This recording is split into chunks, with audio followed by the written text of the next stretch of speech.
All right, you guys will probably get a pop-up for recording. This will be available for later on if you guys want free access. Don't worry, we're a new club. Anyway, welcome guys to ACM SIGGRAPH's first speaker event this semester. We have Sunshine here. She's a PA assistant or a production assistant on South Park Studios, and she's here to talk about her experiences. She's also a CSUF alumni too, so she'll have lots of great advice for us. If you want to take the floor, Sunshine. Cool. Could you go back? I think like it's 3 slides. Oh. You're good. No problem. 1 second.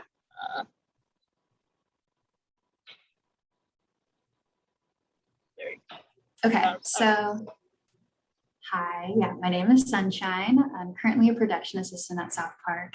And in this presentation, I kind of just want to talk about how I approached the journey throughout college, what happened when college turned into Zoom University in the pandemic, finding a job in the middle of the pandemic, and how work has been at South Park. So I wanted to start off with pretty much these 5 questions I think I ask myself constantly all the time, because at the end of the day, you really need to be honest with yourself, especially in this industry. It's extremely tough. I feel like I didn't really feel it until my senior year when, I'm applying to all these different internships and jobs and I'm not getting a single word back.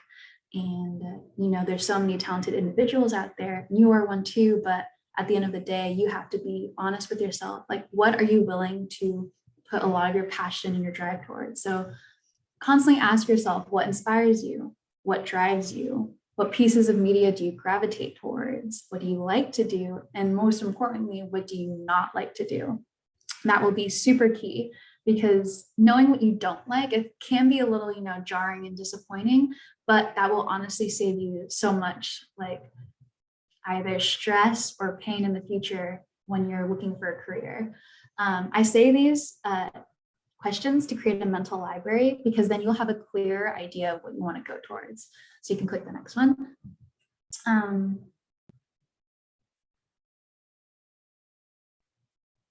In high school, I realized I wanted to go into animation, not until senior year. That's when I committed, but I was really influenced by a lot of just major media around me. So you can click the next one. The one that will always be like my number one, I could rewatch these trailers all the time and feel that like just absolute genuine joy for animation. It's Ruby and Monty Olam, who animated these. Monty Olam, he unfortunately passed away very young due to like a hospital complication. But when he was alive, he did these beautiful fight scenes choreographed to music. His fight scenes were like dancing. And I remember watching as an 8th grader, and I was just absolutely enamored. I could still like rewatch every single one of these trailers over and over again. And that's what I mean by like, you got to figure out exactly what reaches you and what settles you in your heart. Because I know he was literally a legend. It's crazy.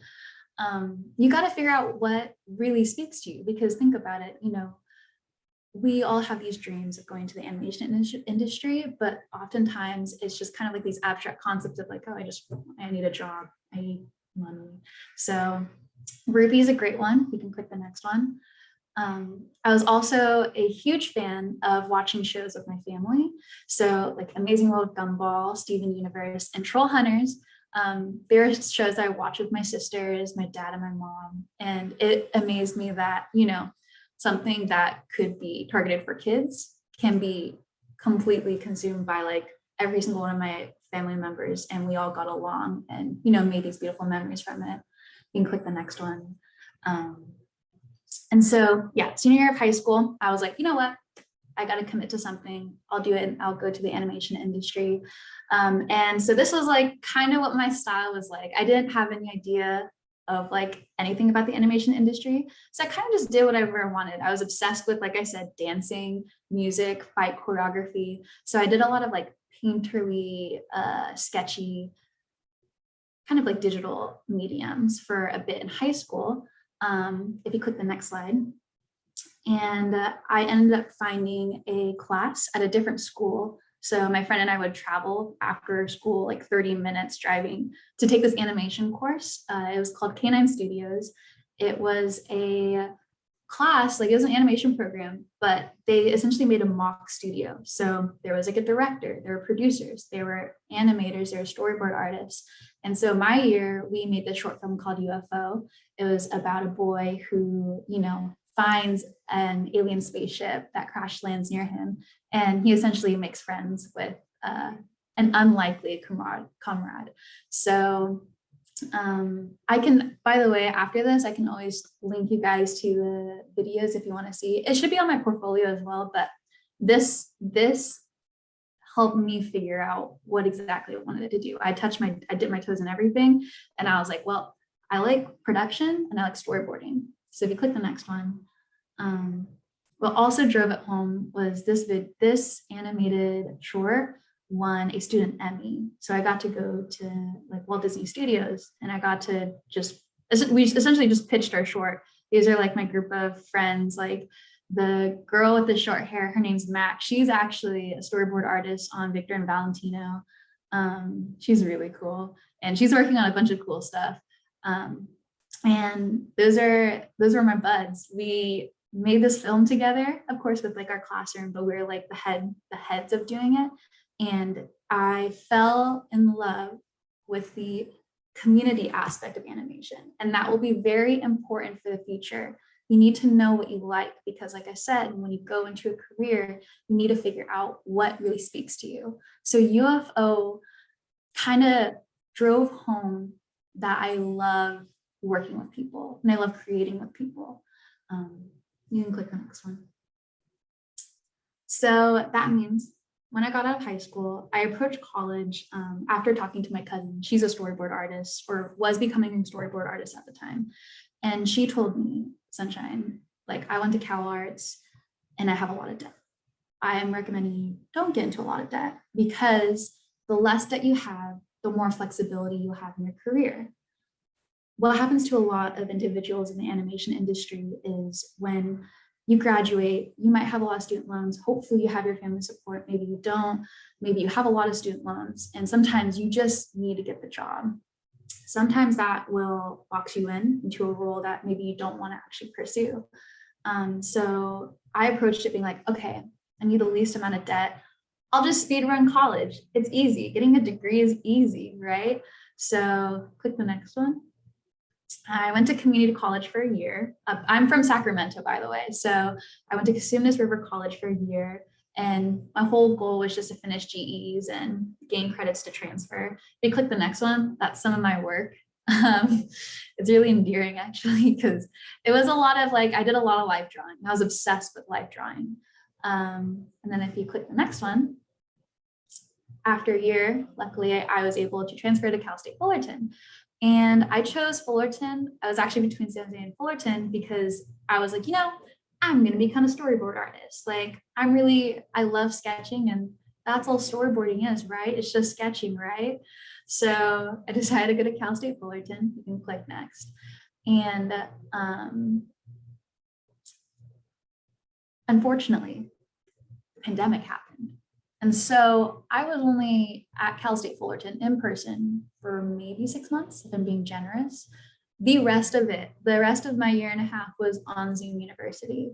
So that put a damper to a lot of like my plans, but you click the next one. You can't let that like bring you down though. Of course, like not being able to learn in person, connect with people in person is rough, but like it also gave me so much time for once. So I tried out different forms of storytelling. I joined clubs. I had a remote job, and I indulged in my hobbies. So if you click the next one, the thing that I did was I asked myself these questions again. And if you click the next one, I started literally creating a mental library, which I recommend you guys do. I have a folder in my Google Drive, and I will just throw, like if I see an artwork that invokes emotion in me, I will just throw it in there because there's a reason why it invokes emotion in me. And if I like it, there's got to be a reason why. So one of my all-time favorite comic artists of all time. His name is Josh Engel. He goes by Obtuse Engel, and he creates these really great simplistic comics.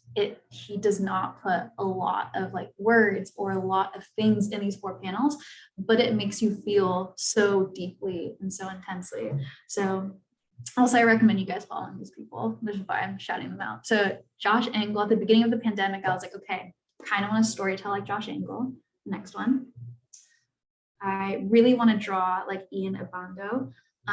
His life drawing work, if you're a storyboard artist or a character designer, I definitely recommend looking at his work because he has such a good sense of shape and grounding his work in the space. His work's incredible. Definitely also I recommend looking through his feed and studying how he looks at people and how he shapes them in his work. And then the last one, she actually is not like anywhere near like, storyboarding style, but her name is Felicia Chow. And she does these beautiful, intricate works where it kind of represents like stillness. And she uses both like maximalism and minimalism in her work at the same time. It invokes like a sense of like melancholy in me, but also like soothing, which is what like, remember what I said, like you need to figure out what you want your art to reach to people. What kind of things do you want to work on? So these 3 people were essentially like, I love their work. I'm going to try to mimic it. So in the pandemic, if you click on it, that's what I tried doing. I really focused on life drawing a lot. So I would watch dance videos, I would watch sketch video, or I would watch ice skating videos, a lot of movement. Think about Ruby. I love movement. So I would just study people dancing and moving, and I would draw as fast as I could. You can go to the next one as well. More figure drawing, even though we're not in person, like there's still plenty of resources for you to go and do, live drawing on YouTube. Of course, it's not the same, but it definitely is still possible. Click the next one. I also joined PMC in my senior year. So I only got to go to Fullerton for 2 years. My second year, I joined PMC, and I was a part of the officer board as an advertiser. So I got to help create Div and Mel, which are those 2 characters. Love them with all my heart. They're so cute. If you skip to the next one. Yeah, I got to be really in depth with the design process. So you guys can look at this for a bit too. I can also like I said, I can always send out this PowerPoint to anyone who wants to see this, but it's important to one in the pandemic and also just in general to connect yourself with the community, because one, you're not going to know what you might find out about yourself, and 2, you might not know where you're going to find out about other people. So with doing Dip and Mel and doing the mascot process, I also realized character design is fun, but I'm also not really I was into the character design, but I was more into the lore. Like, I don't know if you can see in the top right corner, I wrote all this stuff about Dip, right? Which would never see the light of day. But I learned that, maybe character design is not the thing I want to do, but I do love story. I love world building, which is kind of what I learned through the mascot process. Click the next one. These are just some of my works for PMC. Like I said, it literally taught me how to get better at graphic design on the go, and also become cleaner with my lines and what fonts look better. Like PMC, even though it was online and maybe we weren't, it wasn't the same as it was years prior, I still got to learn a lot about myself, graphic design, and art as well, right? Cameron gets it. You can keep going. These are some of the posters I did for speaker events. Like I said, I had to start thinking about, how am I going to grab the attention of the viewer? Even though that's not necessarily for storyboarding, it's still helping me create a bigger mental library of things that I need to do to communicate to the audience what I want to. And then these are just some fun pictures from PMC last year. Zoom University was something, but oh, also I made these two ice skater, I was obsessed with ice skaters, Mint and Chip, annoying mascots. And every time I showed them to people, they're like, I showed it to my little sister, and they were telling me like they look like the type to bully me. And I was like, you're right. Mint and Chip would do that. Yeah, PMC, great experience. Get connected with your clubs. You're already doing it. The next thing that I did was comics. So like I said, I wanted Josh Engel's sort of feeling where it wasn't using a lot of, text, or it wasn't painting, or it wasn't putting a lot of detail, but I wanted to just convey, like invoke instant emotion. So you guys I also have my comics up on my portfolio, but this is what I did a lot last year, which actually ended up being something I really enjoyed. Thank you. In the chat, thank you. You can click the next one as well.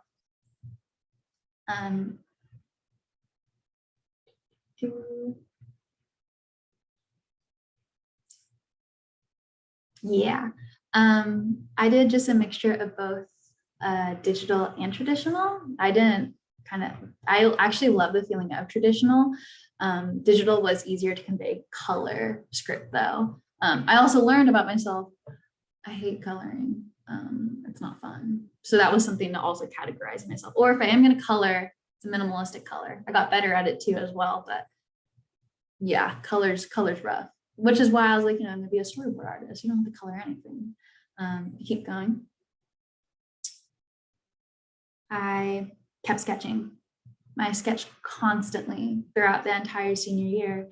And I was building my portfolio. I was taking Chuck's class.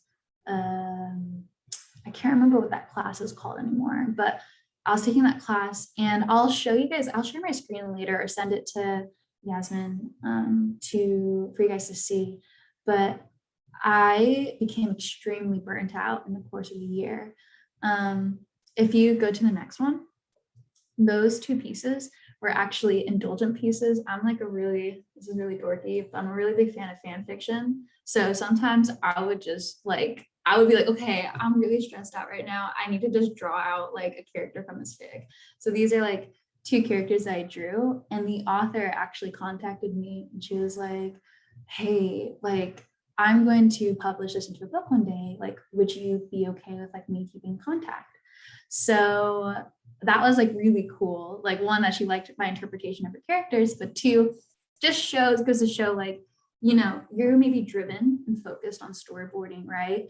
And I love to sketch, but like I said, it took a lot out of me. So doing something like this, where it's like actually like a passion, and it kind of feels effortless. It was really cool. Like it was cool to be like, wow, like when I share something that I'm super passionate about, people will respond accordingly. So that kind of like these two pieces, I know these are just like whatever pieces, but these two pieces kind of brought me to my senses, where I was like, oh, like maybe I need to like take a step back. Go to the next one. I'll talk about the pros and cons of speedrun in college, because I don't know if you guys are in the same boat as me. Obviously, there's less debt, okay? Fullerton is really manageable debt, in my opinion. It's a pretty manageable CSU.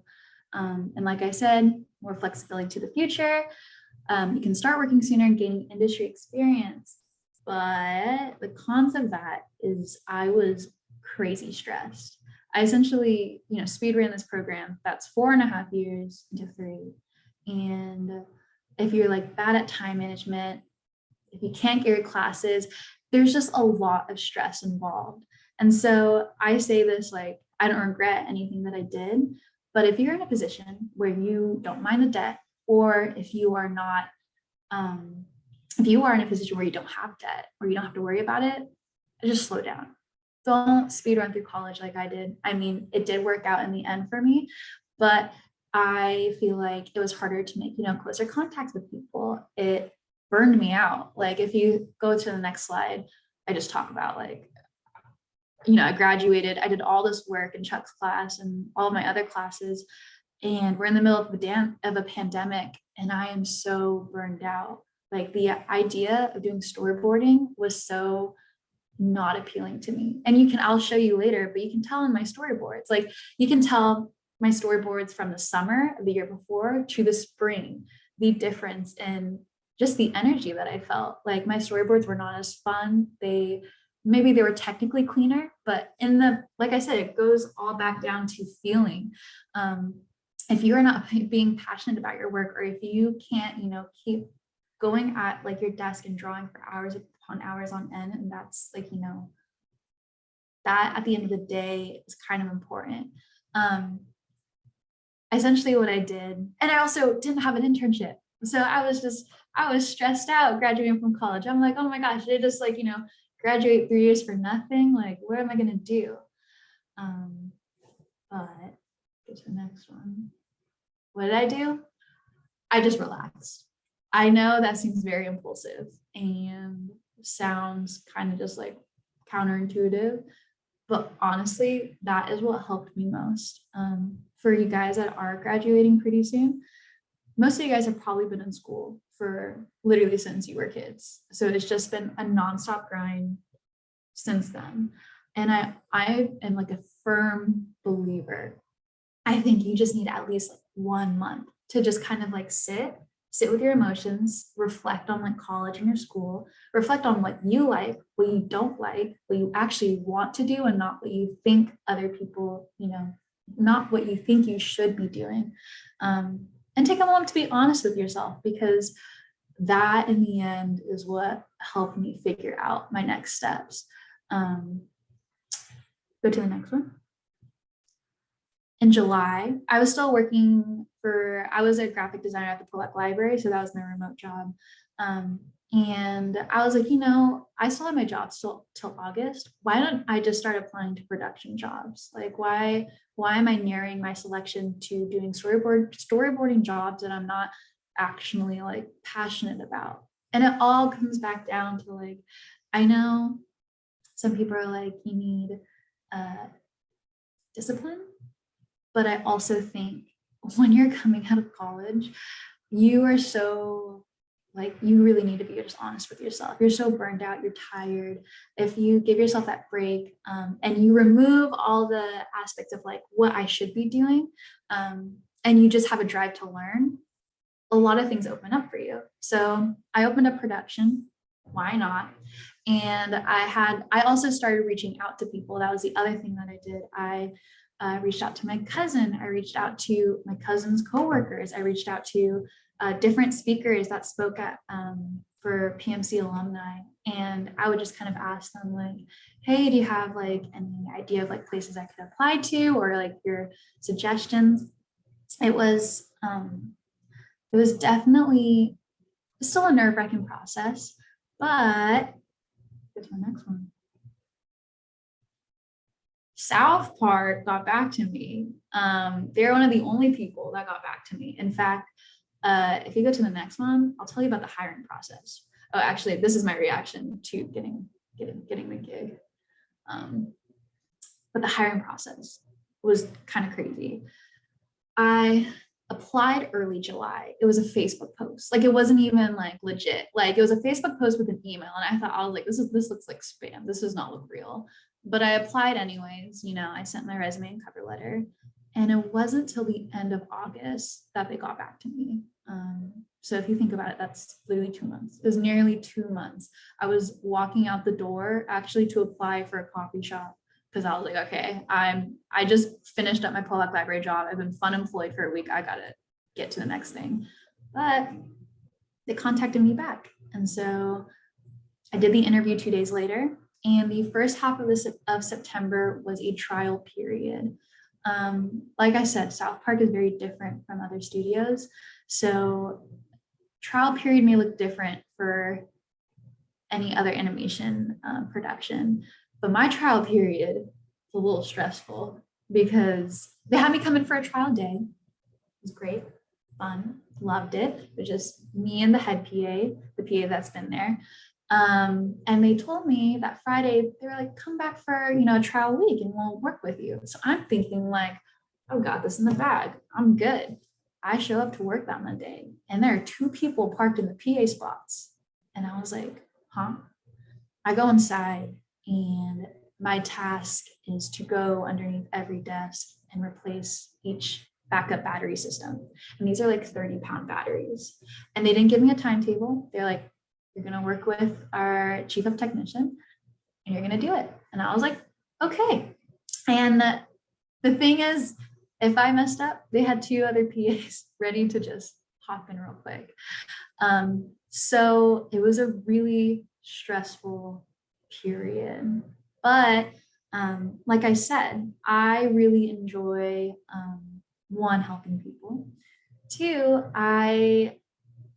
if your personality is kind of like charismatic or you genuinely are looking out for people's best interests, it'll be a lot easier to just work with people and for them to be like, oh, I want to work with you.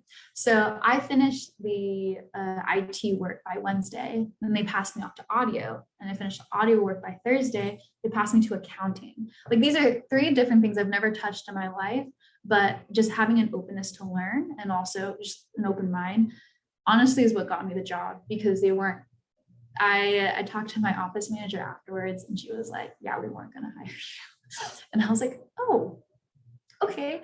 And she was like, it's because, you had no experience, but you had a lot of drive.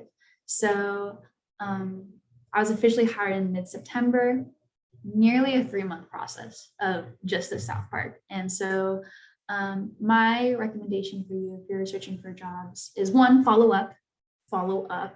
I did not do a very good job of following up, which is why I was so anxious the entire time. I'm lucky that they contacted me back about it.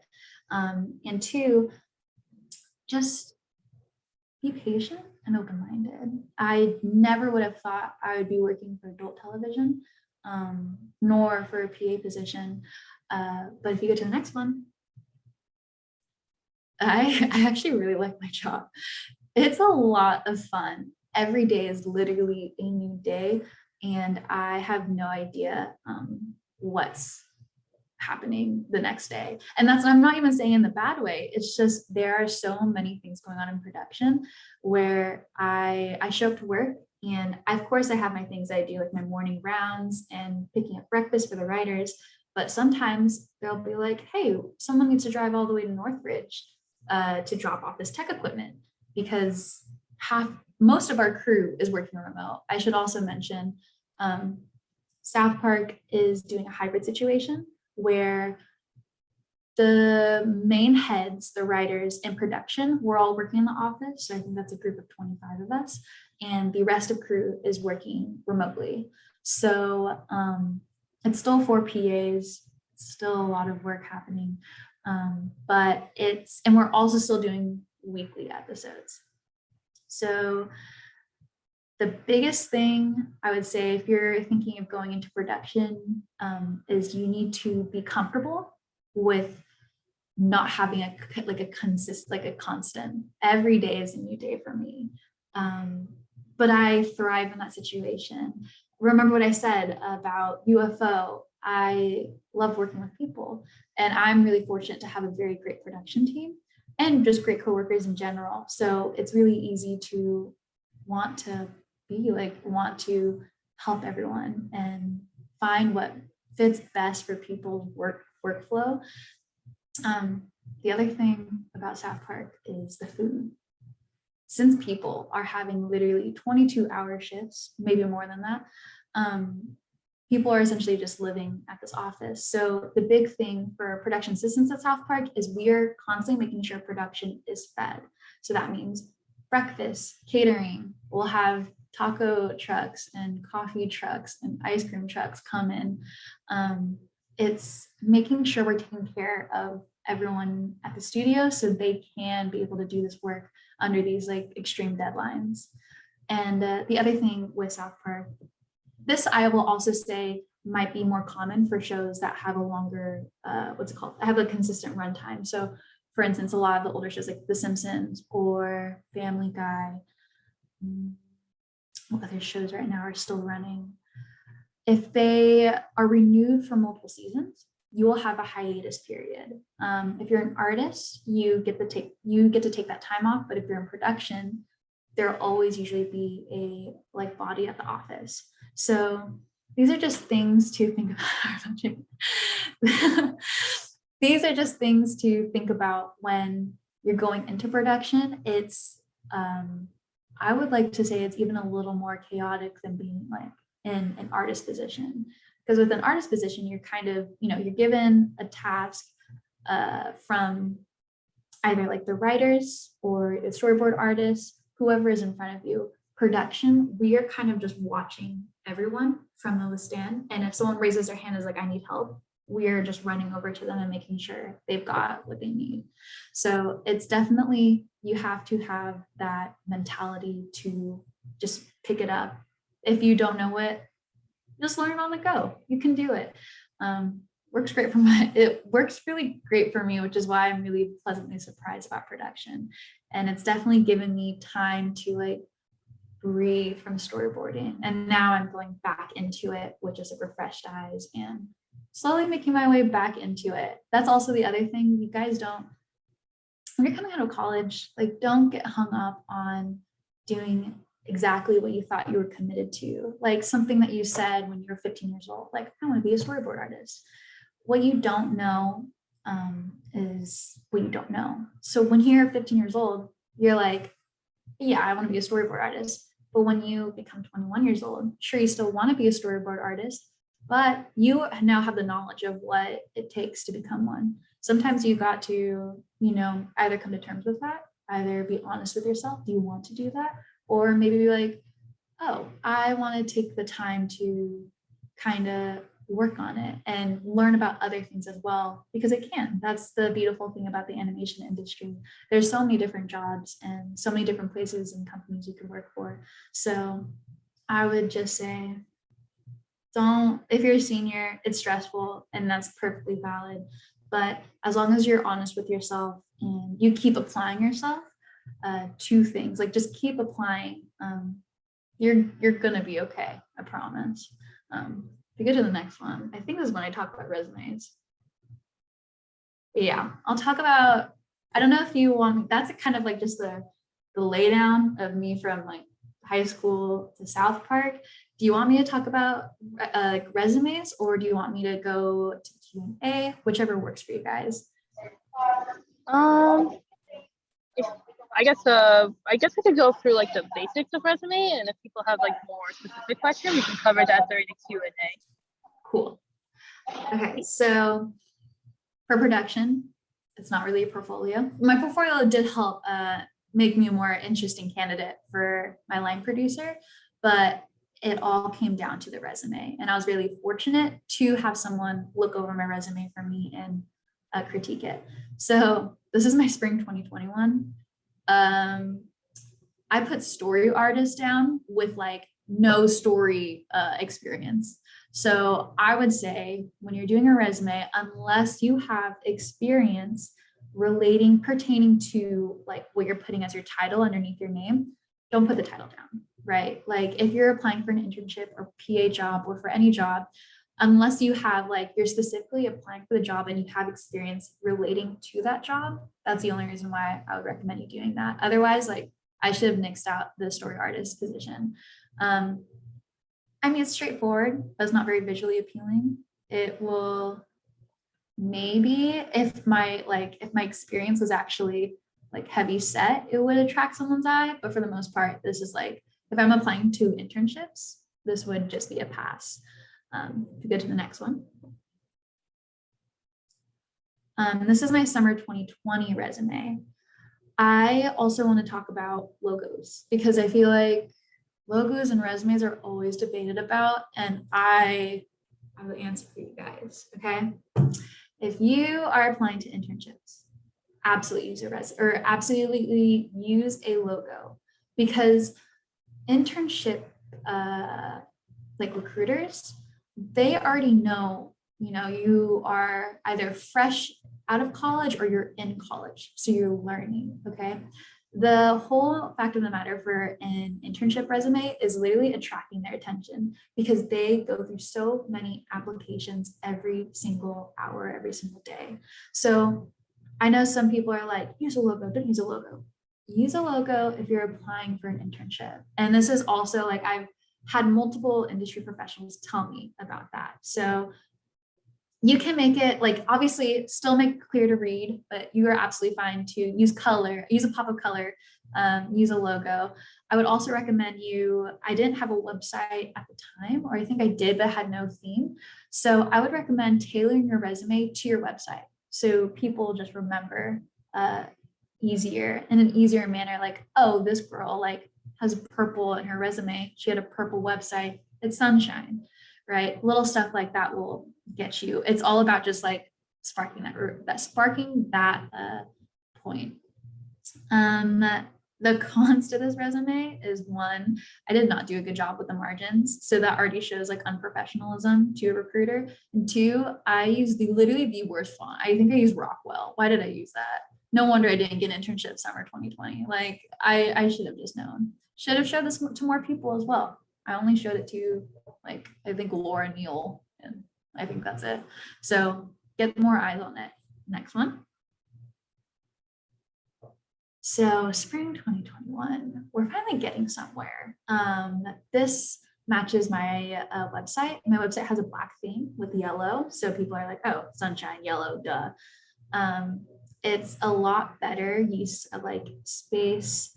I was applying to jobs, like full-time jobs, which is, like I said, internships are still a job and they can be full-time, but it's different when you're applying for like a full-time job that's not an internship position. An internship position implies that you are learning from a studio, right? And you're going to eventually maybe go into the full-time role. But with applying to a full-time job, they're expecting you that you know your stuff. So don't use like logos, make it as streamlined as possible, concise, but you can still design it in a way that's eye-catching to the viewer. So in spring 2021, I was like, oh, I'm going to match it with my website. I'll use a black background. You know, it sounds cool and it looks cool in theory, but when you're a recruiter and you're trying to read, it's not the best for reading, unfortunately.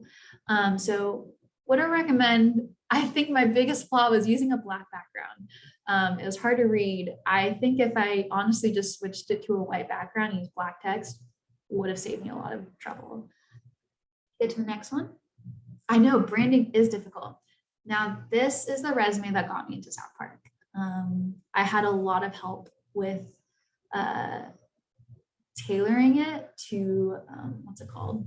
Like tailoring it to specifically South Park as well. That's the other thing you have to think about when you're applying resumes. I think I had a different resume for, not a different resume, but a different way to write the keywords in every single little tidbit underneath experience. So first of all, I still kept it like my portfolio. Like this is still what my portfolio looks like. Study as a white background. I included this fun, like for the titles, like, you know, this little box and a line. Remember, artists, we all just steal each other's work. I definitely saw this from someone. I don't remember who. I can't, you know, credit them. But I also know it wasn't, you know, it wasn't their original idea either. So look at other people's resumes, be like, what do I like in it? What fits best for mine? Remember the mental library, you got to figure out your favorites. Yeah, that was also part of it. Good catch. I also put a lot more stuff down regarding production assistant. So like I was a receptionist in high school. Okay, this was back in high school, but I'm still going to put it down because that's office management work. Okay, that's what production assisting is. It's all office management. I also still put down that, you know, I was an art intern, graphic designer, but I like pick and chose my experience. And I also added a community involvement tab, because then that shows like, you know, this girl is fresh me, but she does her best trying to make sure she's updated with the most recent knowledge of the animation industry and that she's connected with individuals. So if you don't have a community involvement tab, I also know that's what helped me a lot in getting like noted, or like with my line producer taking me a little more seriously. And in terms of awards, I I understand if you have like a lot of awards and stuff, but at the end of the day, people are not gonna like really look at it. They're just looking to see if you can do the job. It's cool to have that credibility. I would say include like one award, which is what I did. I did the National Student Emmy that I won in high school or like end of high school. So awards, keep it minimum, experience maximum, community involvement maximum, uh, and also practice bolding. I mean, for me, I just had to make sure they knew I knew Google Suite because that's what most of the office uses. I also would, it was so tedious, but I would link my portfolio, my social media, my Gmail and my LinkedIn every single time on my, like both my portfolio, I mean, my resume and cover letter. It just shows that you're constantly thinking for the person behind the screen. You just have to be conscientious of this. So people will be like, you know, this girl's got it. Like she's on top of it. I don't even have to think to ask her when she's already giving it to me. So, oh, also use action words. I can go over more action words. Include your phone number. Include your phone number because that's how they contacted me about the interview. If you go back to the first one, you can see it because it's the dorm. I think it's like the dorm address, which is really funny. But don't include your address. They don't really care about, they're not going to be mailing you stuff. If they're going to contact you, they'll either do it through email or they'll call you. I would say, yeah, keep your phone number on there. If you don't feel comfortable with it, you know, you can also always send them, like if you don't feel, I know my phone number is not on, is my phone number on my portfolio website? I can't remember. If you're not comfortable with it, don't put it on your portfolio website, but if you're sending it to either a recruiter or like the actual place you're applying to, you should include it because that will, they might use that as a form of communication. They did for me, so. I think that's it. I think that's all my stuff. I also, after the Q&A, if we have time, I can definitely show you some like other stuff that I did for my portfolio, like for storyboarding. And also like I can, if you guys are interested, the cover letter that got me in, because I know cover letters are always like, but yeah, thanks for listening up to this point. Appreciate it. Sorry if I ramble a lot, but I like to talk, No, so. that was awesome. Thank you so much. Yeah, of course. Did you guys want to take like a 5-minute break and then we can get to Q&A if you guys want to like think of some questions and stuff, or if you want to get a water break, Sunshine? I'm going to give an egg roll real quick. All right, no problem. If everyone wants to come back at 2:55, and here we'll drop the Q&A form again. If you guys want to put in some questions, and I mean, you're also free to turn on your video and your mic and ask questions as well.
All right, it's 2:55. Thank y'all for the little 5 minute break, not 5 seconds, but it feels like 5 seconds. We're gonna go ahead and begin with the Q&A form. Sunshine, someone had left you a very, I think, mischievous question, so I assume you will understand this joke. I believe. Yeah, we have a question from Marina, and she asked, "Is your name Sunshine or Vanilla?"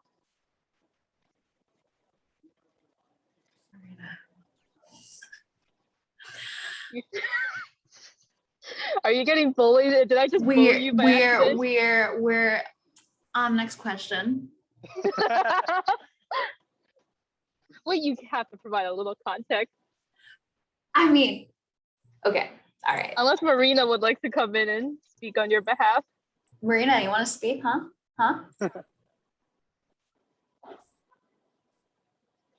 You're so... Seems like they're pleading the fifth. Wow.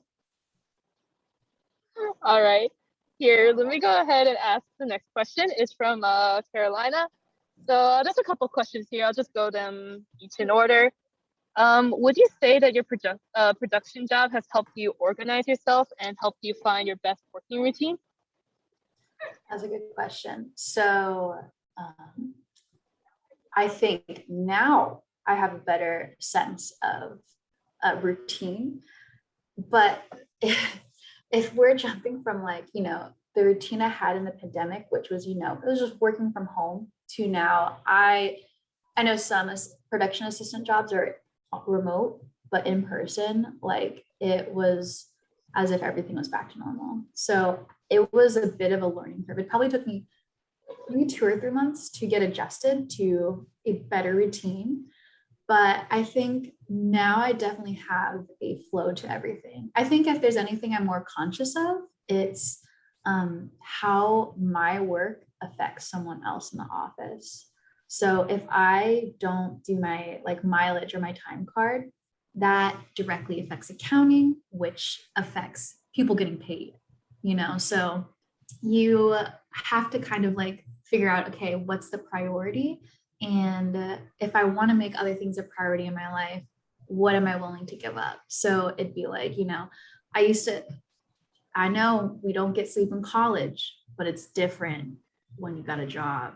You have to get sleep. You have to value your sleep. And after college, I know we all do it, but it's bad. It's bad when you're working. So I would say it definitely just taught me to value sleep more and to just be conscious of how my decisions and how I go throughout my day affect everyone else at the studio. Awesome.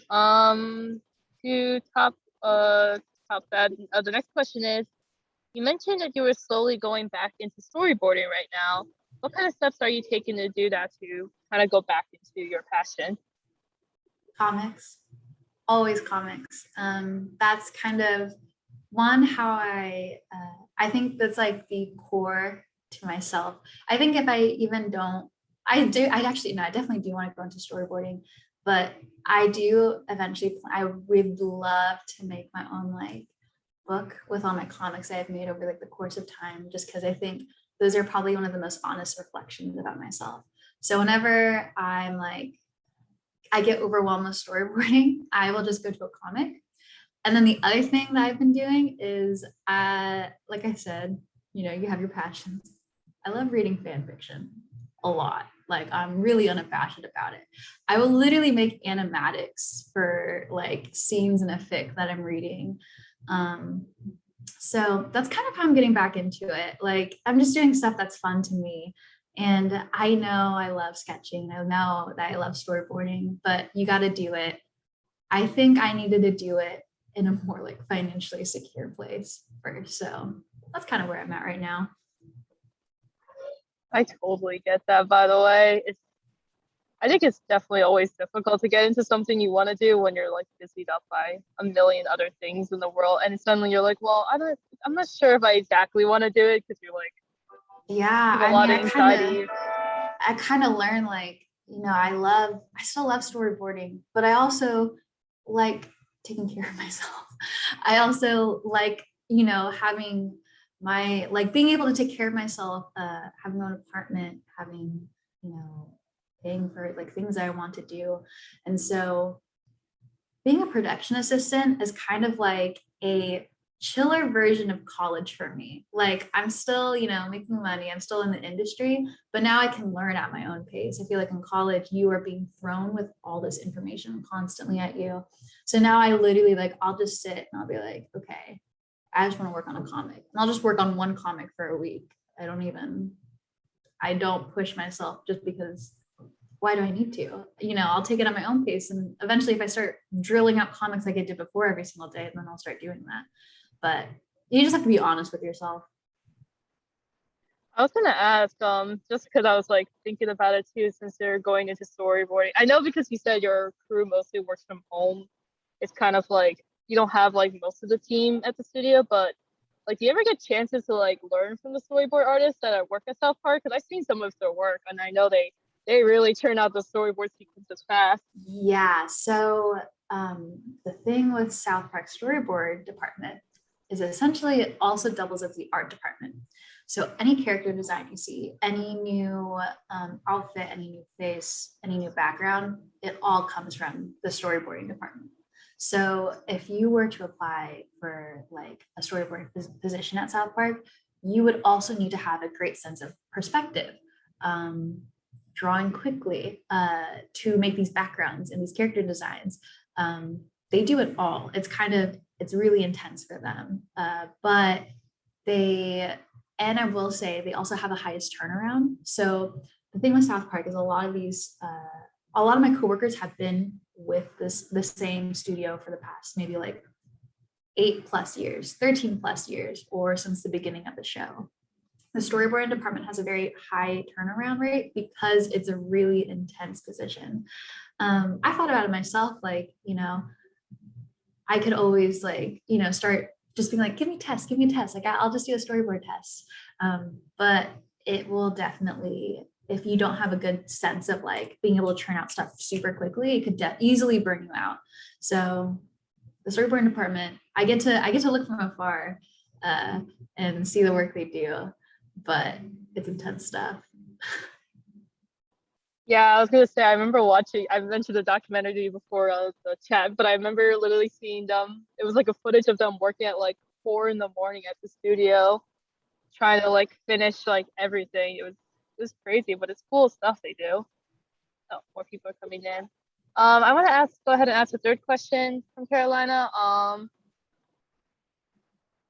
Oh, they asked, is it okay to reach out to you at any point, like LinkedIn or email or whatever, and ask you any follow-up questions they may have? Always, like I said, I'm a really chill person. I like talking. I will answer to you quickly. Actually, this is silly, but over Instagram, because I have like my notifications turned on. Also through email. But I feel like Instagram is just like if you're like nervous to talk to me, which you shouldn't be, because I'm a simple person. Shoot me a message over Instagram. That's like the best way to reach me. Cool. Well, you heard it here, folks. Oh, and Matt just dropped the Sunshine's Instagram in the chat. So if you guys want to check her out and follow her and give her 1 million followers, that'd be awesome. Thanks. I have a question from Tomasa. It asks, oh, there's a couple questions here. The first one, what are some questions that kind of come up in your line of work? Let's see. Questions that come up in my line of work. Or Tomasa, if you want to like, I'm sorry if I'm saying your name wrong, but if you want to like clarify the question a bit. No, you're saying my name right. Well, basically what I mean like questions is kind of like you come on like, oh, am I doing this right? Like, okay, how exactly do they want me to do this kind of work? Or like something along those lines. Like, do you ever just stop and be like, okay, I'm like confused about this question that's just arising from doing this kind of work? Yes. So at the beginning, especially, you know, you have to learn how the studio functions. So it is honestly in your best interest to ask these questions. Now, of course, there's a realm of when you are asking questions, kind of just like without thought. So I would say like, for instance, when I started working here, I had to go, what would be a good example? Oh, okay. We had a huge tech cleanup in fall. And so we had a lot of tech waste to drop off. And so I asked them, are there any they asked me to find a tech waste drop off center. And I asked them, I was like, is it okay if we can drive like a little bit of the distance? Like, if the distance matters of how far we have to drive, because we get paid mileage for every mile that we drive as PAs, we get paid back. So also as a PA, you're driving a lot. So you should be comfortable with driving if you want to be a PA. But if either, they tell me yes, it would be in my best interest to kind of just like not have to ask them every single time. Like, oh, am I okay to drive this distance? Oh, am I okay to drive this distance? If they tell me the get-go, they'll like, it gets to a point where you just you don't want to sound redundant. And there's also like if someone tells you something, so for instance, like the water jugs, there's 3 water jugs in the studio. This is a really random example, but there's 3 water jugs in the studio. And I remember I messed up like not refilling one. It's important because, this is water for literally the office. So I remember my coworker just told me, he's like, make sure you check the water jugs. And it's kind of one of those things where if I can't find one of them, of course I'll ask my, supervisor, but it's on me to remember that. It's kind of like, you just got to learn and do it. Yeah, because honestly, I think the hardest part in any job is just like asking for help or asking a question, especially when they look at you like, didn't we just go over this? Yeah, I think it's just a matter of, you just got to make sure you don't sound redundant. Like you are asking a good question, but you're not asking it over and over and over again.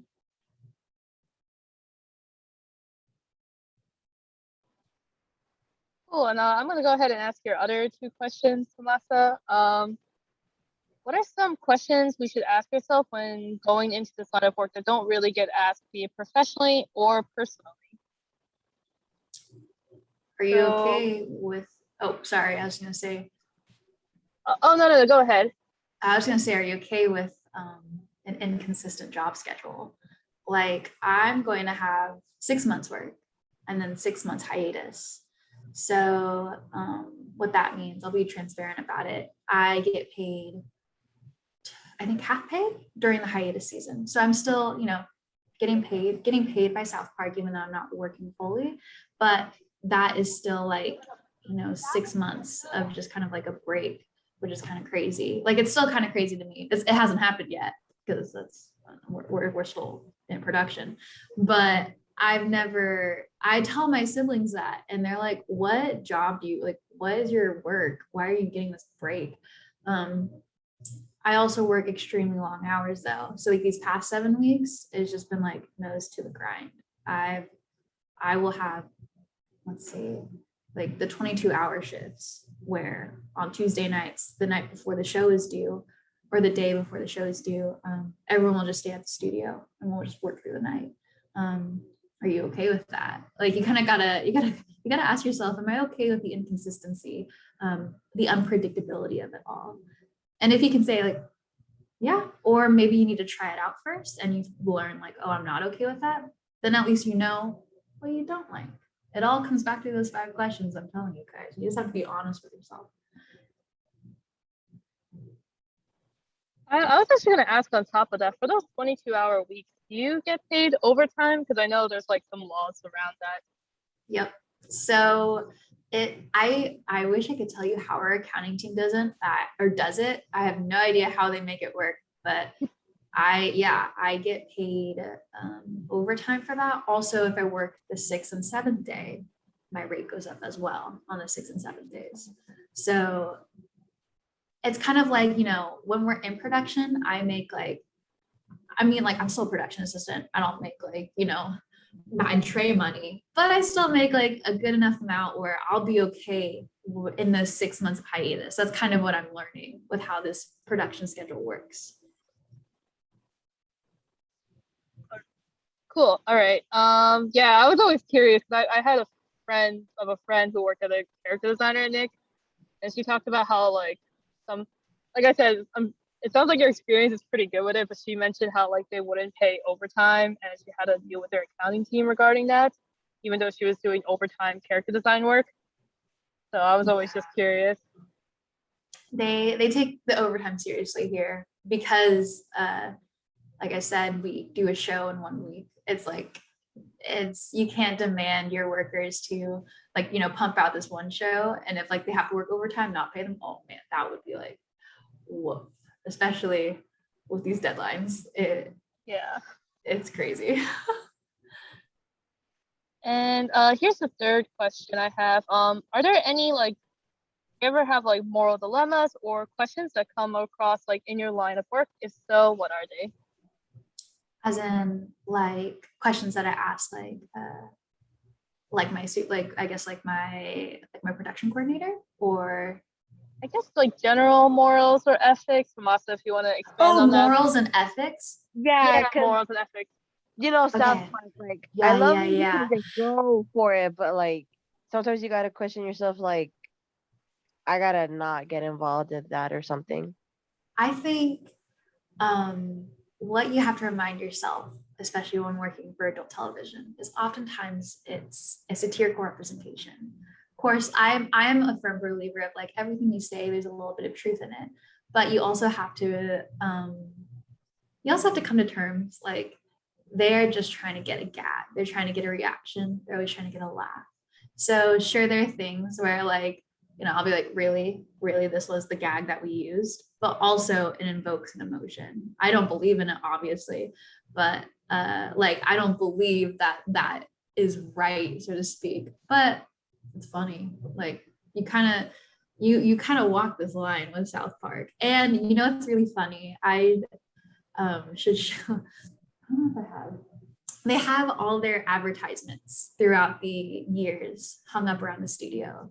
So they have like, I think it was probably like season 10 when, South Park started getting huge and people were like, we need to cancel South Park. They literally had advertisements where it's just a black screen. It's hashtag cancel South Park. New episodes coming on Wednesdays at 7 p.m. They're very like tongue in cheeky about it all. So I don't know, you just kind of,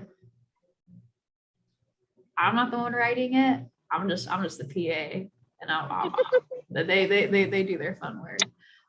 It's what it is hard though. It's wasting food. That's the hardest part.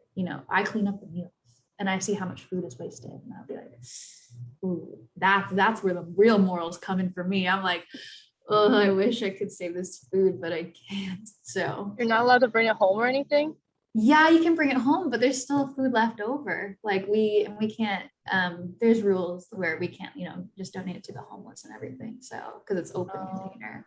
So that's like, but I will also say that's a part of any company you're going to go into. It's just being a PA. I'm not ignorant to that anymore, cause I deal with that directly. So that's one of the things. Wow. Next question I have here, let me see. Here, I'll actually go back. I think I missed one. You mentioned cover letters, so I guess someone asked, do you have any tips on writing cover letters? Let me share my screen. Can I share my screen? I don't know if it's gonna do its funky thing again. It might be okay for just a cover letter. I assume maybe if you keep it like on the left side of the screen, it should be good. Okay, left side. All right, I'll Yeah. do that this time. I really want to show you guys Oh yeah. what helped me. Let's see, share screen. I'm gonna do this. Let me know if you can see it. On the left right here. Yes. Yes, we can see it. Okay, awesome. The first thing is, I think the thing that's honestly most important that when I was showing this to other people, they helped me. It's you should always kind of include something like this. So it's like, for instance, I said like, I've always enjoyed the content produced by South Park and I recognize and respect its cultural impact. You definitely should include how like the show impacts either like the media, impacts like, the the family culture or what the impact of the show is. Because at the end of the day, remember, everything comes down to evoking emotion, whether it be the things that you like or the things that you create. So being able to recognize, like, you look at like a studio's work and you'd be like, I can see how this has impacted, one, like just the cultural representation about how you guys are able to be so critical about these stances and you don't back down from it. You could say that about anything too. You could be like, what's a show that I watched? Like, you could talk about with, let's see, even with Owl House, you can compliment them saying like, I recognize that you guys show a very healthy queer relationship, budding relationship between, two young kids. And that's really beautiful that you guys are able to do that. So I think, one, it's kind of like a little like hidden trick with a cover letter, because not a lot of people do that. Not a lot of people say like, something actually about the show that they recognize and they like about it. You should also do your research. This, can you see the highlighted bits, by the way, of what I'm highlighting? Yeah, we can see it. Yeah, I think it looks good. This is like pretty much what everyone writes in the cover letter. It's like, it's not a copycat version of your resume, but it's pretty much saying like, I'm reliable, please hire me. But this part is kind of like, this is what I like about the show. This is what I did my research, and this is what I really like about your production. I would say you definitely just need to do your research and tailor it and not just copy paste. Also, remember what I said, I would hyperlink every single time. Every single time I sent a resume, I would hyperlink no matter what. So yeah, that was my cover letter that got me in. You guys can I was gonna say, you mentioned mention the impact the company has, and I remember I always heard this advice. I think even I read it from, like how the PNC Discord server, they have like a section about like cover letters, and they always say like, you should talk about how much you love the show, but you're saying we should more focus on like how it's like affected like the world essentially more rather than how much we love the company per se. Yeah, just be like, essentially just be like, I recognize what you guys are doing. Like, and I can see the impact that it has on, you can even say like me, but also at the end of the day, like you can see the impact it has on, its community, the target audience is trying to reach. So, like with Owl House, like I could see how you're making a more welcoming like piece of media for kids, thinking about like, LGBTQ, for themselves essentially. So something along the lines. It's obviously meaningful when they realize like, oh, I touched this individual. But if you can relate that to, who the target audience they're trying to reach, that's also great. And do you have like, I don't know, like I get personally really nervous when I'm writing cover letters. So like I always get worried about like overwriting them or underwriting. I don't know if anyone else experiences too, if you're like applying for jobs or internships, but like you kind of like focus more, like you try to like keep it short generally, because I see it's kind of like yours is like sort of medium length. I would say mine is like half page. If I were to scoop mine up, mine would be about half page. I know like some people do like 3 paragraphs. I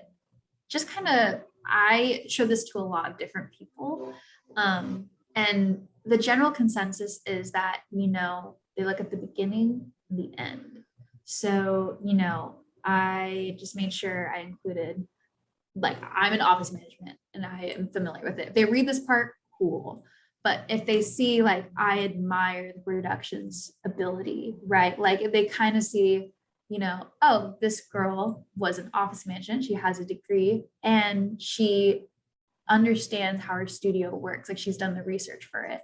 So it's kind of like, if they take the time to be like, oh, now I'm interested, and they actually go and read through it, then that's cool. But they really only pay attention to the beginning and the end. So it kind of just, it's your call on how long, how short. Regardless, they only pay attention to literally the first lines and then maybe the last. Nice, I'll keep that in mind. Yeah. Oh, and I have, let's see, Want to Oh, go do you need it ahead back? and ask? Oh, no. I'm going to go ahead Okay. and ask the next question. Yeah, sorry. No, Just said you're that. good. Oh, here's a good question. From Chloe. What are your tips on dealing with burnout, and how do you overcome it in healthy ways? That is a great question, Chloe. My thing is going back to your roots. Remember what I said, like, what do you have to ask yourself those 5 questions. What inspires you? What drives you? What pieces of media do you like? If I'm ever burning out, I will literally just go back to what makes me happy. So for instance, Ruby, like if I have a bad day, I will literally just rewatch the red trailer or the yellow trailer, because it literally gives me such pure happiness. You know, the show itself definitely needs improvement, but those trailers are like just raw beauty. I can't describe it. I would love to be able to like work on something like that. I've like studied so much of Ruby, like from those trailers. Monty Owen, literally big brain genius, dude. But just go back to what you love, because at the end of the day, like that's what you're working towards, you know. Obviously you're working toward the job and your careers and goals, but what's the fun in that if you're not being able to enjoy the things that you like to do? So I like running. I'll go on a run, I'll go on a walk. I will call friends and family. And I will take the time to, I sound like every like Gen Z person, but writing 3 things down that has made your day every single day, if you practice that, it really does help like improve your just mentality about like, oh, like life is not too, like at the end of the day, at least I have these 3 things, you know, going on for me. Like, oh, like my headband's really cute, or I got Chinese takeout today and I get to talk at the speaker event. Like, you know, at the end of the day, no matter what happens, I have at least those 3 things. So take a chill. It sounds like good tip in general, even for us in college. I'm not gonna lie. Here I have. Oh, and your friend Marina has another question for you. It's a not joke one, so I think you'll be happy to hear it. Sunshine or vanilla? I'm kidding. Do you have any hobbies or passions outside of art that you find has helped your art career? I know you mentioned some of your hobbies already, but it's funny, but it's fan fiction.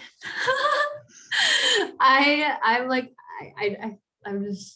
trying to make fan fiction normalized. Okay, the fan fiction has literally kind of driven me. So like it's driven me so much. I like will push myself to create a piece just so I can properly convey like this emotion in this scene in a fic. So yeah, I would definitely say my hobby for fan fiction has definitely brought me better art, but also I would say my other hobbies, like I like to run, and not necessarily in my art, so to speak, but doing, like I did cheerleading back in the day. I love studying movement because of these sports that I did and because of running. Like I'm obsessed with running to music. I'm obsessed with how dances like go onto the beat of things, and I'll sit and I'll just draw each motion out. So I think that like, I guess like the hobby of like studying motion and movement has also helped me with my figure drawing, making my lines more, I guess, energetic, because at the end of the day, that's kind of what I want to do. Okay, but yeah, yeah. wait, Sunshine, do you know Italia? I do. I lived plenty. Not read Hitalia fan fiction, but I know Hitalia. I can't. I used to. Oh, Marina, I'm not you really. have your mic now? Wow, interesting. Yeah, I found it. I was like, well, Oh I my have to be gosh. ready. Wow. You just Thank like, you. oh, I somehow just lost my mic in my apartment. I'm crazy. Yeah. Thank you. I'm sorry for earlier. I thought you would be handed the questions and I thought you'd just skip it. So I apologize. Marina, you're good. It's okay. I think it was a good starter question. That was, no, it definitely broke the ice. I'm like, you can't tell, but I'm like this, but hopefully I don't come off like that. So I will have to say I'm not a fanfic reader or writer anymore, but if I had to say, my big fandom with fanfics was always Italia and Sherlock. Sherlock was a big thing.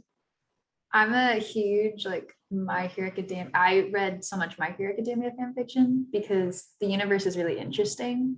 It's literally like people would take, you know, the same circumstances of My Hero Academia, but change like one aspect of it, and then see when you change that one quirk or that one aspect, how the entire canon storyline follows.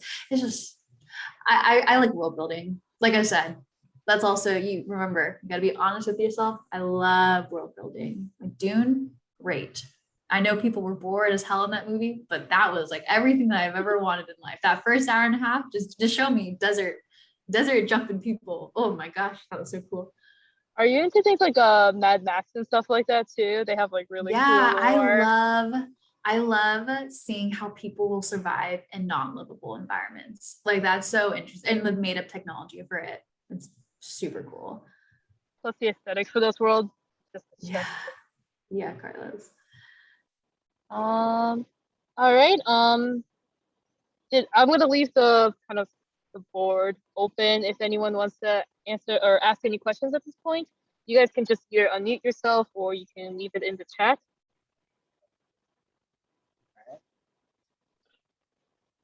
If anyone, let's see. The list of questions here. So I might go through them unless people have some they want to ask right now. Hey, can you guys hear me? Yeah, we can hear you. Yeah. All right. Hey, Sunny. I'm actually in class right now, so just listening out, Shalon. Thanks for coming again. So like, yeah. I mentioned in the chat how like I took inspiration from your poster designs that you did in PMC. Well, back when you were an advertiser. I would say like, what was your inspiration, I suppose, when you came up with when you come up with those posters? With posters, I would do a lot of looking at how other schools, like other clubs would create their posters, because I mean, you know, animation of course is like an artistic, it's you know, it's artistic, but it's not very heavily centered around graphic design, so to speak. So I would take the opportunity to go look at literally different clubs at different schools. Like I think I looked at, I'm from NorCal, so I'm familiar with UC Davis. UC Davis has a great graphic design like team. So I would look at their posters and see like, oh, like how are you guys doing that? Or I would look at Pinterest a lot. Just throw Pinterest boards on different colors that I liked. I also, yeah, I would look at specifically like graphic designers, because, you know, animation people do have a sense of design, but not for font. If you could tell by my resumes in the beginning, like you see the resumes at the beginning before PMC, that was before I studied graphic design out of force. So study from people who like take like what's it called? Study from people who actually study it, if that makes sense. Yeah, I'll get that in mind. Thanks. Gotcha. Thanks, Carlos. Did anyone else have any questions? Otherwise, Matt, if you want to ask your question. Oh, There's one in chat. Kyle writes, Sunshine, would you or would you not watch Sonic 2 with us? Oh, absolutely. I got excited that Chicken Run 2 is coming out soon. Like I started like bouncing off. Yeah, no, go look it up. Chicken Run is in the works. Chicken Run 2, guys, is in the works. I'm not trolling. I didn't even know they were considering a second movie for that, or second, like a sequel to that movie. What do you mean? Why though? Oh, what? Chicken Run? I'll have you guys know, Chicken Run was made 2 months before I was born, because they knew I couldn't be born into this world without the existence of Chicken Run. That's why they made it. Not for any other reason, not for capitalistic reasons, just so I could live in a world with Chicken Run and not without it. The Chicken Run profit. Oh my God, Caitlin. Wow. Okay. I mean, I just didn't think there'd be a sequel because it's like the movie's so old. I like the movie, but to be fair, I really don't remember it. I remember like the first like I remember the getaway scene, and that's like about it for that film. It's been so long. Well, now's your chance. You can watch it with through the lens of being an adult. I think that's also the best experience, watching all these movies you watched as a kid with adult eyes, and you're like, wow, mind-boggling. I prefer the term chicken runners. Oh my god. Okay. Matt, if you want to ask your question. Professional now. Yeah, let's be a little professional. Let's see, question. We got through most of them. Let's see. During the interview process, is there anything you were surprised about? Or they asked about? Or anything that they didn't ask about? Guys, you know, I did practice for the interview like a responsible person, but I also watched literally like 48 hours of South Park in preparation for this interview, thinking like, they're gonna quiz me on South Park questions. They're gonna ask like, who's my favorite character and what I need to like, all this stuff. Literally the thing that they asked me in the interview, they were like, can you drive? And are you okay with long periods of times with like quietness and being by yourself? This was before we had crew back in. This is when also my PA job was supposed to be outside. Like they're gonna have us wait in our cars outside and just like sit there waiting for runs and stuff. So I remember like I like prepping for this interview. I have my favorite South Park character and the answers ready to go. I'm like ready to like name South Park episodes. And they just asked like, are you comfortable? They also asked about my schooling because they were like, why does it say you only went to school for 2 years? I had to explain that to them. So maybe they were also a little wary. I think they were like ready to meet like a child or something. They were like, what is this kid? But I think it helped that I was definitely like, I was professional. Like I was literally in like white background, spotlight on me. I got like my black professional shirt on. So I was just surprised that it was a lot more lax than I thought it was going to be. But I think since I brought professionalism to the table, they took me a lot more seriously. You, I guess. Wow. It's stressful times. It is pretty stressful, yeah. I can't imagine.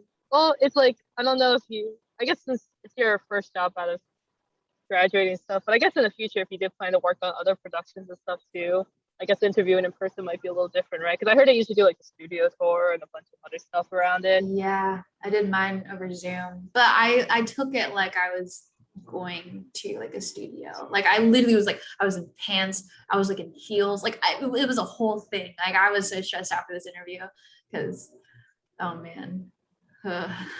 Also, I really wanted this job. It like just South Park, man, it's cool.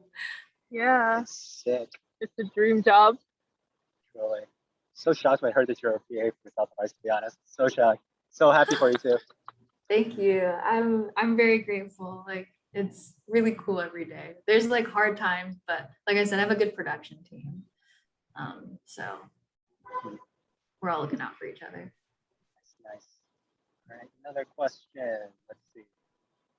Well, you're a PA, but I was gonna ask if you had any hand in any episodes directly so far, but doesn't sound like so far. So I am starting, I think, in it's either the second to last pandemic special. From then on to the recent episodes, I'm credited like in every single one as like a PA. But a fun fact,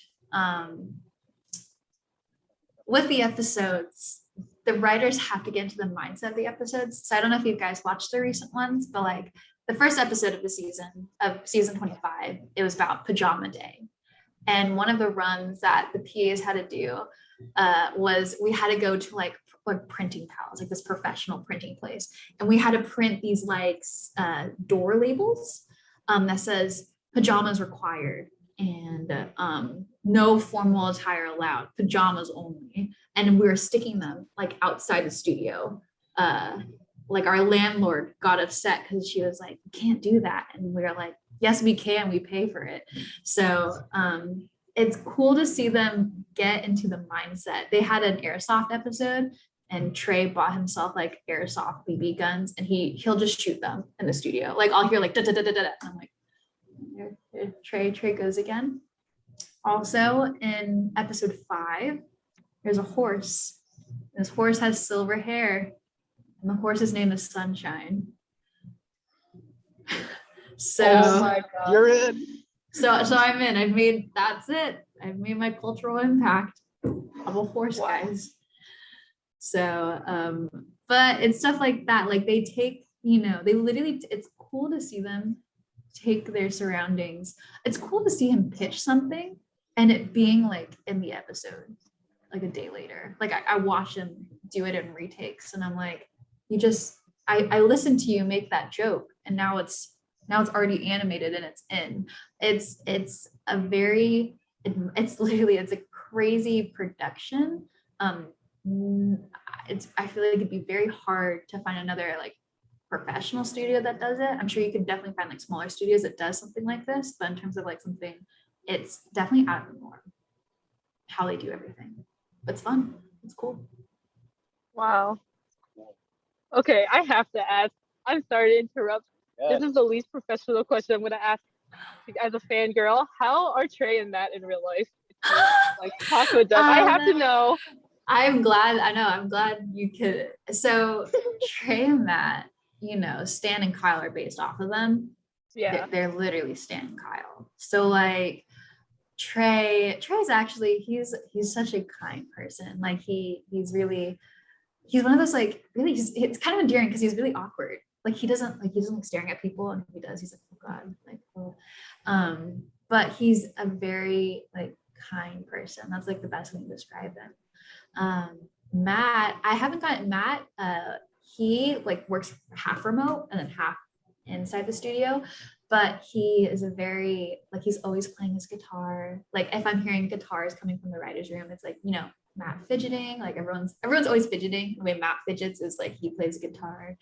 I think what's also really cool about being a PA is you get to learn about them. Like I know their like favorite foods, which is like really random, but I know exactly like what their comfort foods are and what they are like thinking of, like what they want. And I can tell them like if they're ordering this food, I'm like, oh no, they're stressed. Like let me make sure I like get this order right and I get it to them in time.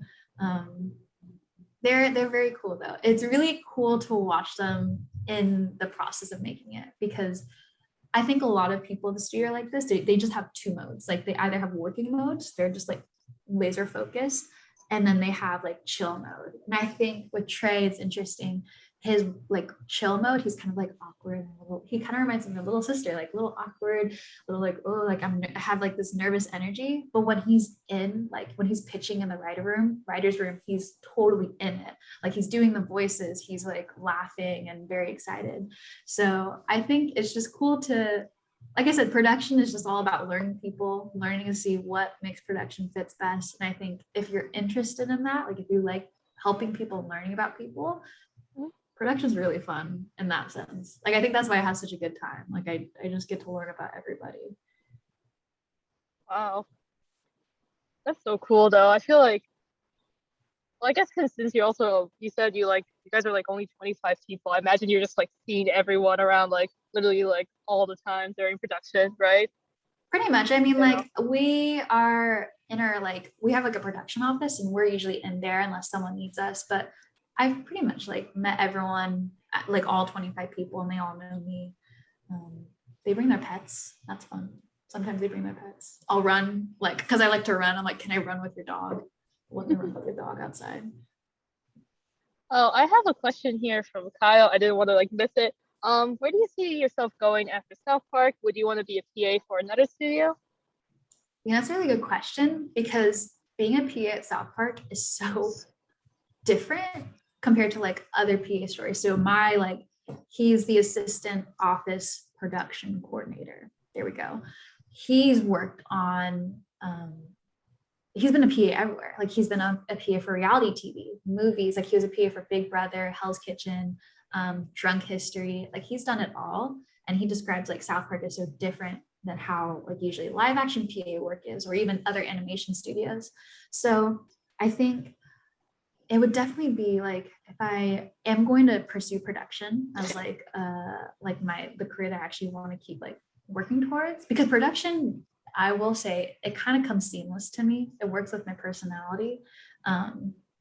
I would love to be a production coordinator. I love what my PC does. I think his job is so cool because he knows everything in this office. He knows exactly what to do for everyone's needs. And it's just like to have that knowledge at the get-go and to be able to help people. So it's cool. Like I just like helping people. And when it comes to stuff like that, but I also know I love, it's kind of like, I'm going to see where the tides take me.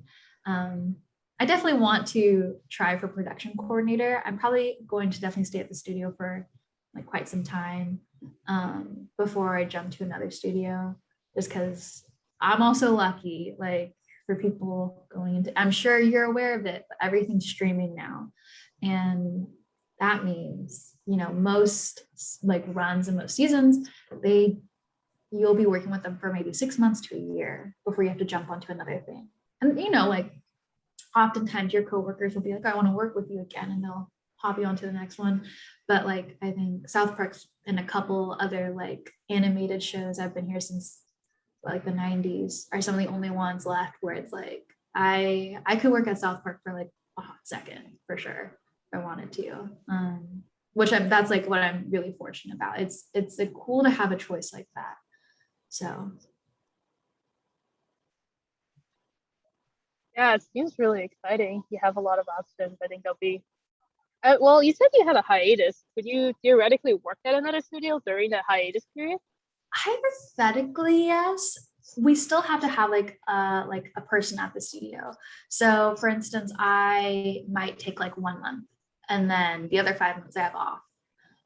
There always will be someone at the studio though, no matter what. That's kind of like production. We're always here just in case. Like even if everyone's out of town, like we're here just in case. So I thought about that. I was like, oh, maybe I can like work. But I think what I would do instead is I'd probably go to school. Like I'd go to a community college and I'd take like a different class, not an art class. I want to get better at languages. So I kind of want to take the hiatus period for like just getting better at a skill set. It's not art, because art is not that. I kind of just learned like you don't necessarily, it's cool to go to school for it, but it's more so like the group of people you're surrounded with. That's the key thing with learning and getting better at art. You know, so placing yourself in those like circles will be helpful. So I think when hiatus comes, I think I'm going to go back to figure drawing and probably take a language class. That'd be dope. Cool. Any languages you're thinking about? I want to pick up French again, because that's the language I learned in high school. I also would love to like actually get a grip on Tagalog. I'm half Filipino, and one of my biggest regrets is I didn't learn Tagalog when I was young, especially like with my grandpa around. So I have like it sounds so cheesy, but I have a voice recording from him, and it's all in Tagalog. Like I recorded it like when he was just like talking, but I want to like be able to decipher it myself one day, like to get a gist of it. So Yeah. That'll be really cool. I've watched a lot of Tagalog dramas back in high school. They're some of the most interesting things I've ever watched. They're so good. Oh my gosh. Dude, the drama and suspense though. There was one. I'm sorry, it's very randomly off topic. But have you ever seen the one where it's this girl and she's in love with a man, but she actually is a monster? She's like this big furry monster. Yeah. You know what I'm talking about. Okay. Yeah. Don't believe me when I tell them this is a real drama. I watched a lot of Tagalog dramas back in high school because I had a couple of Filipino friends and their parents always kept the channel on, so I ended up watching these huge hour-long marathons.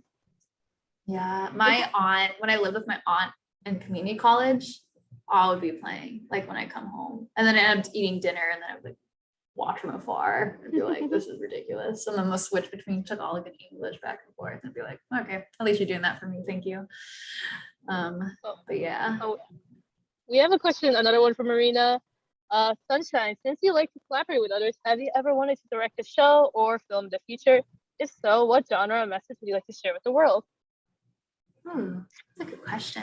Yeah, I do want to direct one day. I think what I'm learning most about myself over the course of time is I like being actively engaged with people. I think the reason why storyboarding, I love sketching and I love doing it, but the reason why I love sketching is because I love people. I love looking at people and I love studying the things that they do. So I feel like directing, you're just so actively involved with everything, which is probably like out of everything, that's probably the most gratifying thing that I could think of. So I definitely want to accrue like, I guess just more knowledge about what makes good film and what makes a good like production, like how to treat other people so they want to keep working, so they want to like keep creating, like, and because I tell everyone like the best work you create is when you're passionate about it, and it's how you treat your like workers. Like I feel like that's why I keep saying I'm lucky with my production because they treat me like production's hard, and being a PA we still definitely don't get paid enough, but I get treated like people have my back on my team. No one is working against each other. Everyone's very kind. So I think directing would be cool. I just need that knowledge. I need the experience. I don't see myself directing until many years into the future. I always think of things in terms of history and how much like knowledge you accrue over the course of time. So yeah. Cool, thank you. I had one more question if that's cool, and then Matt, if you want to ask anything, since we're kind of getting closer to 4 o'clock, which is when the Zoom is scheduled to end. But as someone who might like want to go into the PA assistant job, and by the way, I think your job sounds super awesome personally because I love South Park, and I think PAing is a really cool career path. Like, do you have any advice for someone like who is kind of like approaching graduation and may want to go that route? Yeah. Like I said, just be open-minded. You're going to be doing a lot of things that you've never done before in a PA position, things that you've never been familiar with. I learned all this like accounting work in like the span of 2 days. And that's not like, it's not what I studied in school, but it's also everything kind of, I know everyone says this, but it's like, you learn so much more in your job than you do in like college. And like, I think there's a bit of a truth in that. I think it's a line. I think in college, you learn the fundamentals of things in terms of like how design looks, how things work, but you don't understand how to feel it out in a studio until you're in it. So I would just say, keep an open mind. You are also, you're starting PA work. It's like we're at the bottom of the totem pole because, we're working our way up. We're learning more about what production is all about. So I would just say, keep an open mind, be patient, be able to roll with the punches because every day is a new day. And also just be conscious of like how your actions, like how your personality affects other people. Because, it's kind of, it's a little bit like not customer service because it's not customer service, but if you are a cheerful and a like, oh, I'm like happy to help you personality, like people will feel like everyone is uplifted, if that makes sense. Everyone's just trying to uplift each other because these deadlines are already tough enough and we're tired. So yeah, I also just think, keep applying. Like it's one of those things where it's like, if I keep throwing spaghetti at a wall, eventually one of it's gonna stick. So keep applying away. I think I applied to, I know some people applied to like 100 jobs before they got one. I applied to, I think, 65 before South Park called me back. So, and this was 65 jobs over the course of maybe 4 months. So even then, like, it was a hot second. And I didn't get a lot of jobs to apply to. Yeah, it's like, and I'm like fortunate that I was able to like get that one interview. Some people apply to 100 jobs before they get their like first interview. So don't be afraid to just keep applying away. Just be genuine with your intentions and applying to the studio, and understand, like, try to like research them and understand what you're getting into, because and also just do good work. Like, I have like seen and experienced like people who will walk into something and they just don't care, and it's like, you can't not do that in this industry. It's so like, it's really difficult already. So care, like, do good work and try to be kind to others. That's all you can do. That's really good advice. Yeah, because yeah, I definitely know, like, at least some of the people here in this call were like graduating soon, so it's kind of scary sometimes, you know, like, am I fitted for this kind of job? Is it the right path? Actually, on top of that, Marina also asked, where would you recommend looking for authentic job listings for studios? So definitely LinkedIn.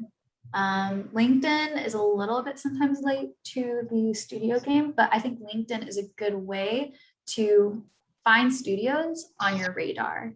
I also think word of mouth always. Oh, I can always link you guys the spreadsheet. I don't know if everyone, I think like it's pretty well known, but I'll still send it. That one spreadsheet that has everyone's, it's the job postings that are constantly updating. I'll send it regardless.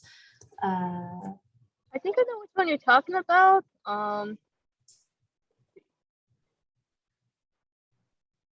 But definitely also reach out to people. Like, people are really, I think the other beautiful thing about the animation industry, because it's so collaborative, people are, if you're coming at them with genuine intentions, people will want to, like, be like, oh, I can lend you some like advice or some info.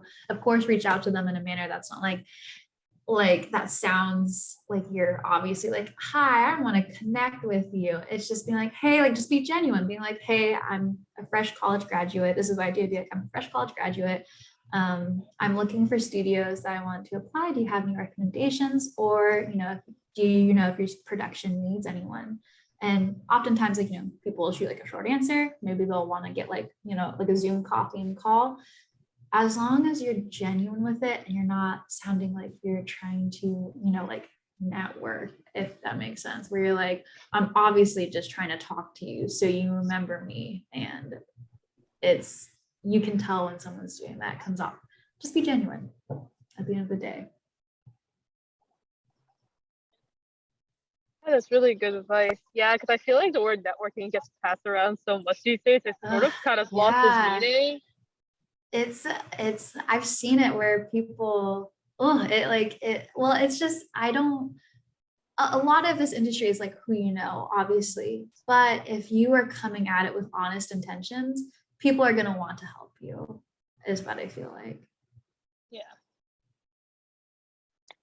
Oh, just looking at the time, we have about 7 minutes. I know you mentioned, I think we kind of got through all the questions, unless someone has anything final. Yeah,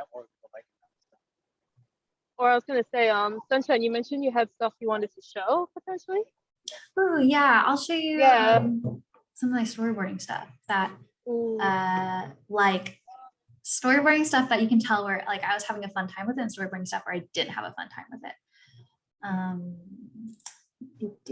Like right now, I'll show you what my portfolio looks right here now. I don't have it as a storyboarding portfolio because I'm not looking into storyboarding right now, but let me show you this. Can you see my screen on the left?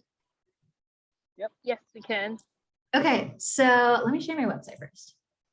So this is my website. Yeah, this is what I guess it looks like on. So right now I just have all my comics because for me, remember, I'm all about like, it's your passion. So all right, these are all comics that make me really excited to like, show people that invoke emotion. So this one's about like my mom, and she's eating Thai food. And she's like, oh my God, I thought I ordered this as a 3, like out of 10 on the spicy scale. And my dad's like, just give it to Sunshine. We gave her hers already, and she's still complaining it's not spicy enough. And I was just going to town on everyone's Thai takeout food. But, I had so much fun doing this. It's not pertaining to storyboarding, but it's still story. And I'm not looking for a storyboard portfolio. So when I posted this for my PE position, my line producer still looked through it and she was like, oh, like this is fun. You got some spunk, kid, right? Like, and these are like just fun little boards and stuff. Another comic. I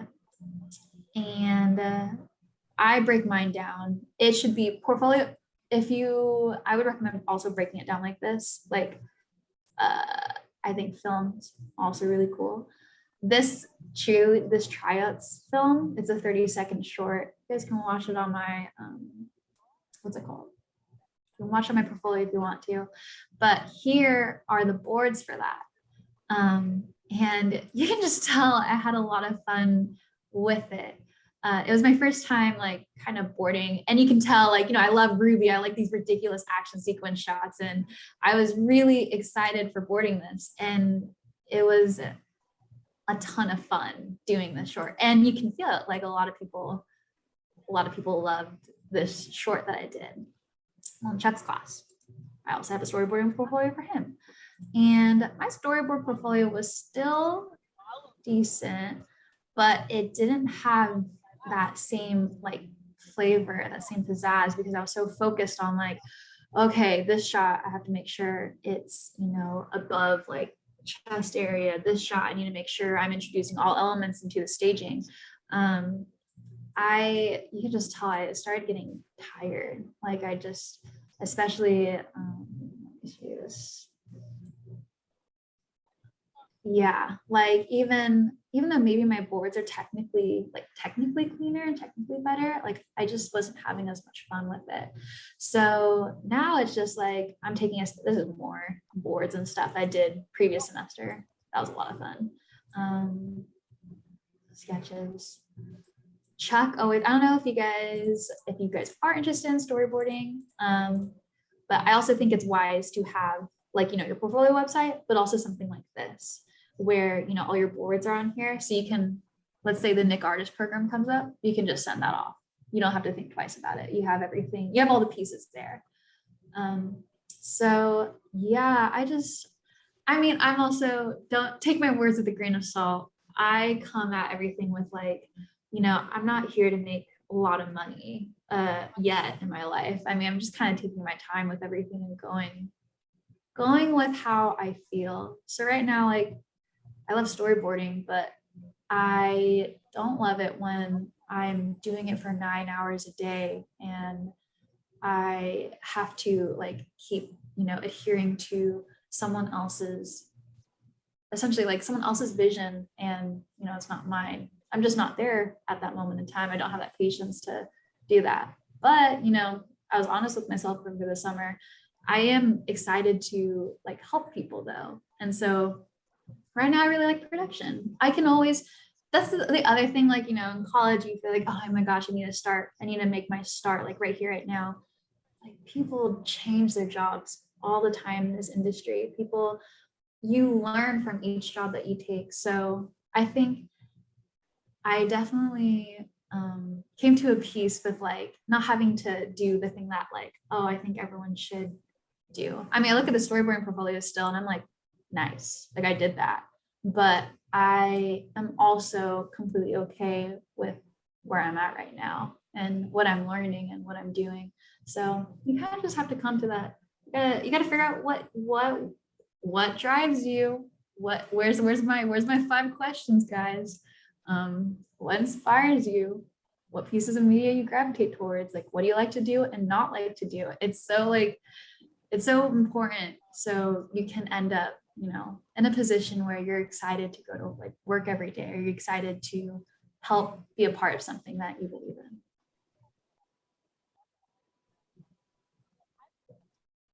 That was like the most perfect way you ended it off, by the way. That was like a perfect ending, dude. I'm just gonna say that much. That's really inspiring. By the way, love your art, by the way. I love your gestures. Yeah. I'm such a huge fan of that. But yeah, I'm gonna go ahead and kind of just like conclude like the formal, Q&A. Thank you so much, Sunshine, by the way, for speaking with us and being our first speaker this semester too. Your experiences are really cool, and I think you're an awesome person, and I really appreciate you coming to take your time to speak with us. Yeah, of course. I am like I was telling everyone, the Pollock Library Bell. I was telling everyone who was like, oh, you're speaking for an event. I was like, I'm not gonna like put down myself and be like, I have no idea what I'm talking about. But I always try my best. I always feel like I'm such a good newbie and everything. But I do like, please feel free to contact me if you ever have questions or if you just want to talk, because I am always happy to just like even just like chat about like fan fiction or things that you love to do. Like I love learning about people. So don't be afraid to hit me up. Very happy to have been able to spoken today. Thank you guys for reaching out. Thank you so much. Yeah, that pretty much concludes. I'm gonna end the recording